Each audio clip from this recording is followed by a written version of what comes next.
All right, what's up, welcome back. How y'all doing? What's up? I don't know what I'm saying.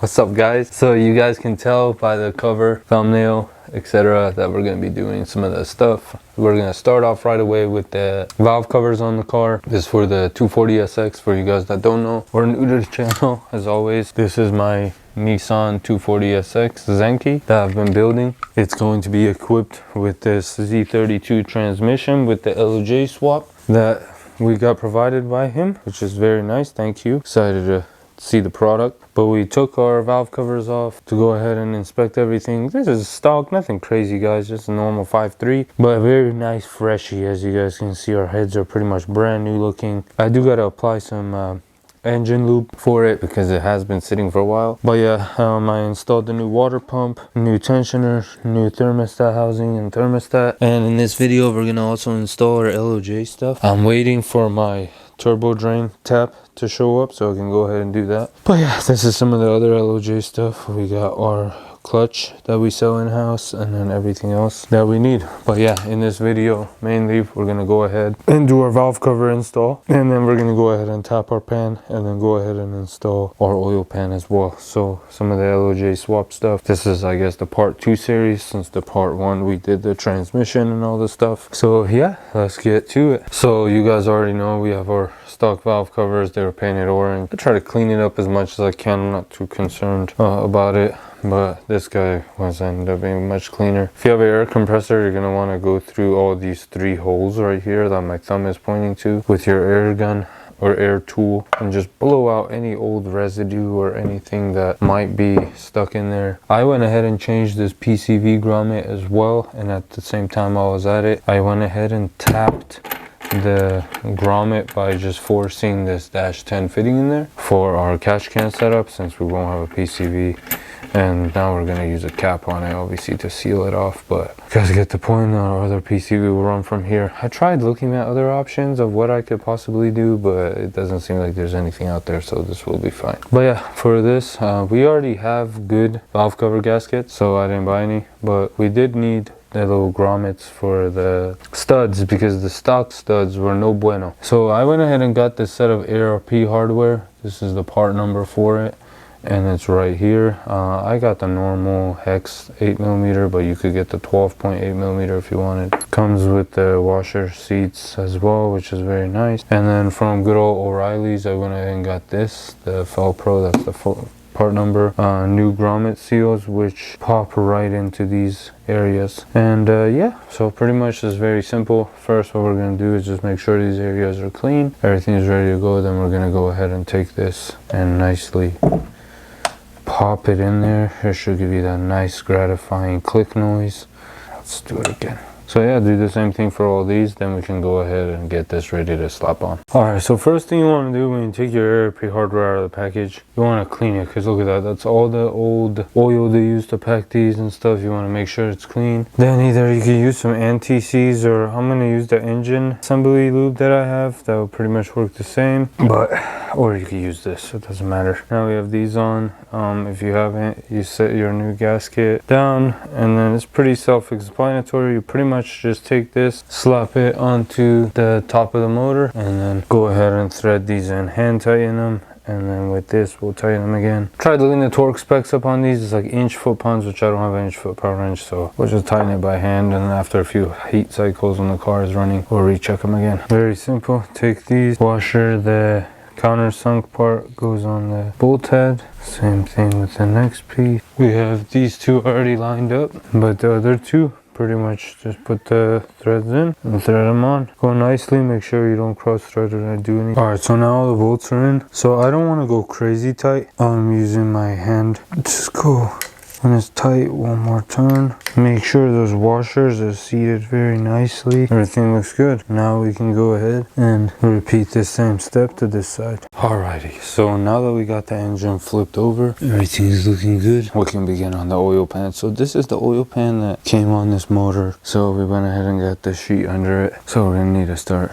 breaking all these bolts loose. There's a variety of them. I believe size 10s, if I'm not wrong. Yep, so 10mm. So there's all these, and then all of those that go around all the way here, and then we could just take this whole thing off. All right, so we got the oil pan off. Yeah, super dirty. The inside of the motor kind of looked a little more toasty than I would like it to look, but it is what it is. I'm gonna take the oil pickup tube off because we need to anyways take it off. I never showed the LOJ stuff, but the new pickup tube is this, that it comes with it.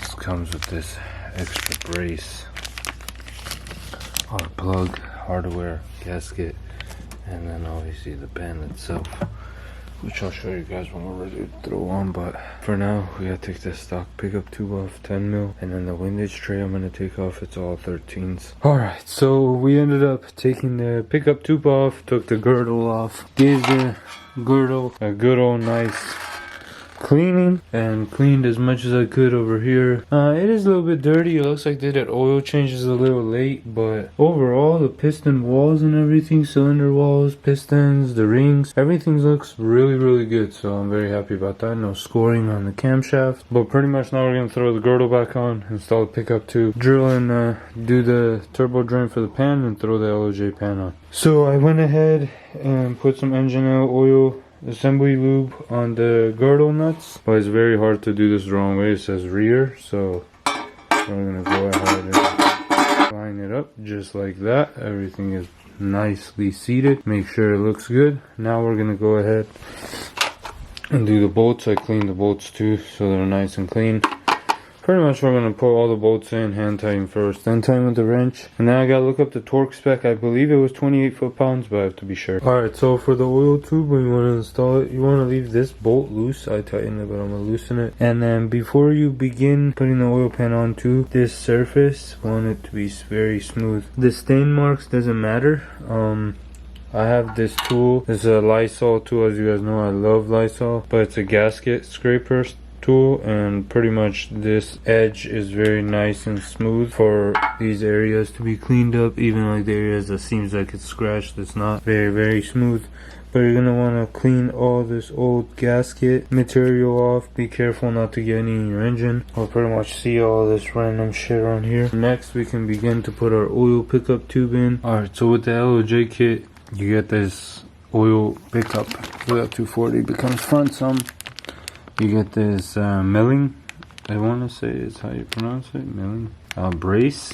That the stock pickup only used one bolt, but this supposedly like clamps on and holds it to that.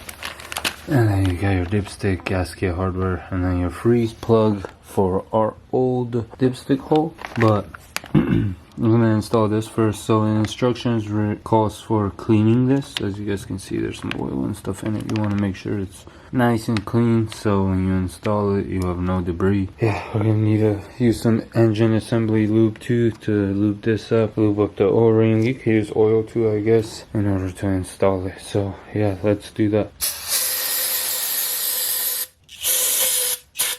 So that's that, and then you're gonna need to use air compressor air to blow air through it to make sure everything gets out. Alright, so we assembly lubed our pickup tube, assembly lubed and cleaned the oil pump as well. Now we can go ahead and seat this in here. You need to remove this bolt so you can seat the bracket on. You push this on, be gentle so you don't damage the O-ring, and then you can install the factory hardware. And then the mounting one comes with its own. From my understanding, it says 106 foot-pounds, which is equivalent to 8 foot-pounds. But from online, people are saying just get it tight and then tighten it a little bit more, and you don't need to go crazy. So aluminum housing, just like the water pump and stuff. I don't want to over torque it and damage it or something. But yeah, pretty straight, simple. Just put that in. All right, O-rings intact. And then to not drop the bolt, use a magnet with the socket. That way it ensures that you go ahead and get a nice seat. Alright, what a nightmare that was. Wasn't that bad, but you just got to get the trick to it pretty much. So you want to put the pickup tube on, put it right there. Thread this like maybe 1 or 2 threads so it keeps it in place. Then get some electrical tape. Get you a nice skinny size 10 socket. Put the bolt in. The magnet trick kind of makes it harder. So put the bolt in. and then electrical tape around it so it holds the bolt in place. Make sure you wiggle it so it doesn't come out. You do not want it to fall in there, it'll be a pain to get out. Then with your hands, it's very tight because I didn't want to take the front cover off. You're gonna need to just hold the bracket in place, and with that small skinny socket, go ahead and kind of thread it in by hand. Then when it's threaded, you can go ahead and kind of wiggle it to remove the electrical tape, and then go in and tighten it down with a wrench. But yeah, it's in. I use the flashlight to check all the surfaces, make sure it's nice and seated, which it is. Now we have to torque all of these guys down, and those are 28 foot-pounds. So all right, now the oil pickup is installed and everything, now it's time for our pan. So for the turbo drain, you kind of have two options. Kind of first, you can go ahead and order a -10 bung like this and weld it to your pan, or you could do option number 2, which is this. And this is something that I have at Trigga spec that I offer, so if you guys are interested, you can definitely let me know, but I use it for my product. But pretty much this is a -10 steel fitting threaded on the back, and pretty much what you're going to want to do is I mark the oil pan where my wastegate's clear and everything is nice and I can run a turbo drain. And pretty much you want to put this and center the white dot in the middle. And before you go ahead and do this, you want to get a 10 fitting and make sure in this area when you go to thread it on that there's room, because the last thing you want to do is go tighten this when it's on the car and there's no room for a wrench to go in. So make sure there's room for this, obviously. But pretty much this concept is very easy. You're going to want to take a drill bit, drill this hole. This is a steel pan, LOJ told me, so it's big enough that this passes through. You can use these plastic style washers, but at Trigga spec I have these integrated lock washers with the rubber sealing in the middle. These are what we use for our oil coolers, so it's a perfect suitable application for this, because when you see when it goes over, this actually seals very well around this. So we use one on the outside of the pan and then one on the inside of the pan, and pretty much when you drill the hole and go put it through, this nut on the inside part of the pan where you could get your hand, you got to use one of these wrenches to hold it. You're going to be able to tighten this, and then when you tighten it, this will be your new turbo drain. And if you don't ever use it, obviously you could cap it off if you wanted to, but yeah, that's how you do it. So this fitting is a 1 1/16, and then we have our wrench for the inside, and what I mean is this wrench slides in this hole very easily like that, so you're able to hold down that. But yeah, before we do any of this stuff, we're gonna first need to drill into the pan. I need to find out the size exactly of what this is so we can drill, and then we can go ahead and do this. Alright, so we went ahead and drilled our hole. So I used one of these Diablo bits right here, and pretty much we had to go all the way to the end, which is the 7/8, I believe it says. So yeah, you're gonna need one of these or a 7/8 drill bit, at least, whatever. But perfect seal, you guys can see. Drops right in nice and tight. Now pretty much you want to, if you have an air compressor, blow air out of all this, and then with brake cleaner clean it up. Then last, go ahead and tighten this, because you don't want any debris to be inside from the cutting and all that. Anyways, I got my wrench in with our nut and washer on the back side. Now we got our front with the washer. I'm gonna go ahead and put some RTV silicone over here so it seats right there, and then put a little bit right here as well so seats correctly, and then go ahead and tighten. You don't need to put any on the inside because you don't want it to move around in your oil system. Alright, so next you're going to want to take a hammer and one of these screwdrivers or a punch, but this one works fine. Your oil pan gasket is going to come with a freeze plug. As you guys can see, I already pushed it in. This is the hole on the inside, but pretty much the concept works. You have the hammer, put the freeze plug in place. As you guys can see, this lines up perfectly, and just tap it in. Don't go crazy. Now that that's done, we can go ahead now begin to install our oil pan, and now we can go ahead and get this pan installed. So we have all the hardware for it. LOJ provides. This is our dipstick tube, which we'll do later, and then our engine gasket. So this gasket obviously gets seated on the surface. These two holes are for this area. But before we do that, when you're ready, you're gonna need to take RTV or that silicone maker. You're gonna need to put some here, and in this corner. New modern LS engines, the front cover and the rear cover where it mates has to be flat, and those are the areas that it calls for. Besides that, nothing else. The gasket's good. So yeah, we can go ahead and now throw the oil pan on. Alright, our gasket's removed from the packing. As you guys can see, RTV has been applied to the four corner areas, and now we have our gasket seated very nicely. Now we're gonna grab our oil pan, put it on, and begin tightening. So all the big bolts go from here and there all the way forward, and then these two small holes in the back are for the back smaller bolts. These guys 18 foot-pounds and these guys 106 foot-pounds, which you could just hand tighten those up. But yeah, pretty much this is good to go now, so we're gonna go ahead and do that. Alright guys, so the oil pan is on, just like we talked about. You want to go with the sequence like that. Start from the middle, go to the front, then the back. These back guys, just tighten as much as you can. Everything's good to go.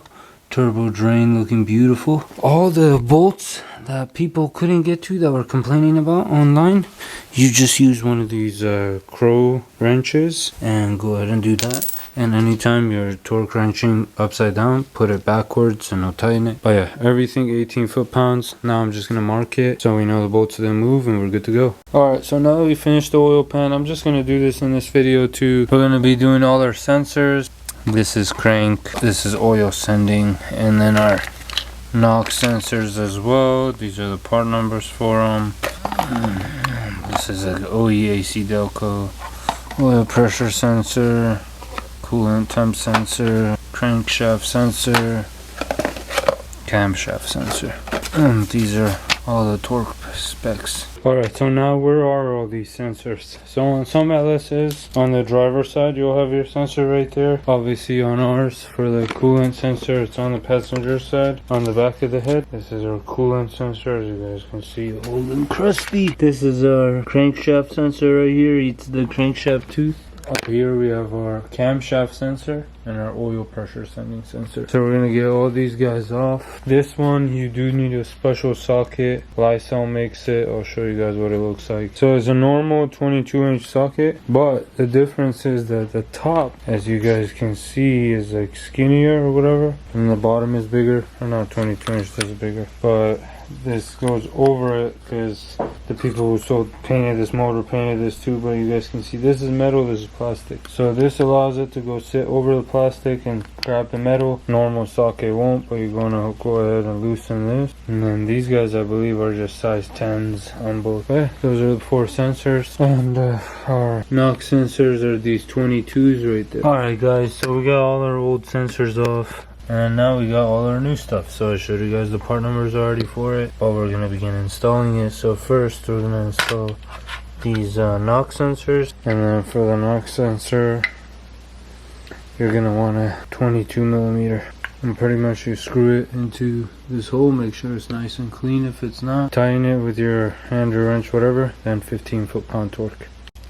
Alright, next, oil sending unit. This is already good to go. It has this material on it, and just want to make sure the surface is clean. Go ahead and install it. Torque spec for this is 26 foot-pounds. Alright, for the next two sensors, the camshaft and the crankshaft is top of the motor, side of the motor. These guys come with these O-rings, as you guys can see. Apply some engine oil or engine assembly lube if you're in my case when you're putting motor together or whatever, and go ahead and insert this. So you don't want to crush that washer or insert it in there dry. Never too good to go in the hole dry. But yeah, that's the top.